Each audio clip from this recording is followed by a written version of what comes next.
This is a table, but it's not just any table. It has a marble that endlessly rolls around a thin layer of sand, carving and erasing beautiful patterns in an incredibly mesmerizing fashion. But hold on, let's back up. This whole project started about 6 months ago when I was mindlessly scrolling through YouTube and I stumbled upon a dope tech video by Marques Brownlee. And about 1 minute through, he showed this. Now I will say, I am always super impressed by the crazy stuff he brings on there. But for some reason, this in particular just really captivated me. It was just so mesmerizing, and it was a really cool balance between art, nature, and technology. And I really wanted one. But unfortunately, I forgot about one really small detail. I'm broke, so I made one instead.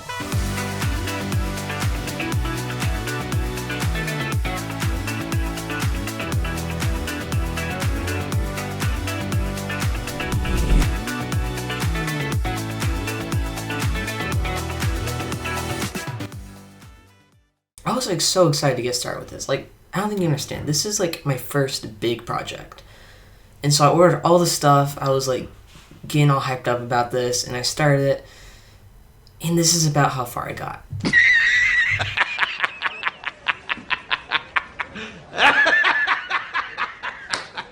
Fast forward 6 months, and it's summer. I'm bored.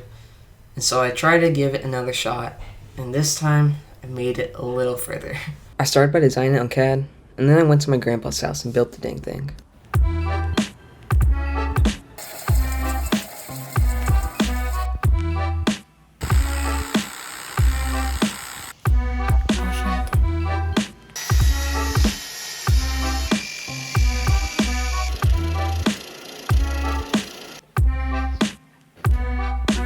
It's kind of funny how I'm making it seem like I actually did any of the woodworking. It was basically on my grandpa. Anyways, back to the montage.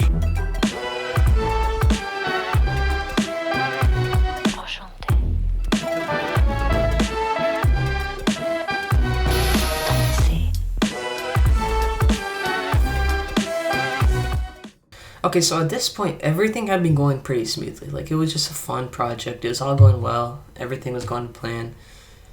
And then reality came in, and everything started going downhill. Basically, there's a whole string of problems, and I won't go over all of them because that would make this video probably about an hour long. So instead, I'll just briefly summarize what was going on. But first, I have to explain how this thing actually works. The marble is pulled by a magnet, but that magnet has to be able to move to any point on the table. So how do you do that? This is the conventional way of creating 2-axis movement. One motor controls the x-axis, and one motor controls the y-axis. It's nice and simple, but there are drawbacks. They're really bulky, and they're not super precise, which is why I actually didn't use this for my table. This is a Core XY. It has 2 planted motors and 2 idlers on the opposite side. It also has 2 bearings on each side of the sliding rail, and just by running a long belt throughout the entire mechanism and rotating the motors in certain directions, you can hit any point within it. For example, if you move both motors right, the magnet moves right. If you move them outward, the magnet moves up. And if you only move the right motor to the right, it moves the magnet diagonally.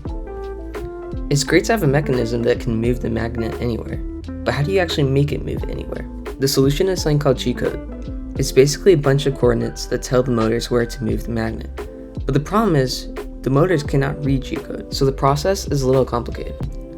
The G-code starts on a computer, is then sent to a microcontroller, and the microcontroller uses a CNC shield to connect to 2 separate drivers, one for each motor. The purpose of this whole process is just to convert that G-code into electrical pulses that the motors run off of. Now don't get me wrong, I did have issues at this part. For example, at one point a stepper driver was broken, and it took me a while to figure that out because there were a lot of different components. But the hardest part was actually transitioning from a laptop to Raspberry Pi. Now up until this point, I'd been using the laptop to run the table, but unfortunately I don't really want my laptop sitting under a sand table 24/7. So I had to switch to a Raspberry Pi, which is basically a super stripped down computer.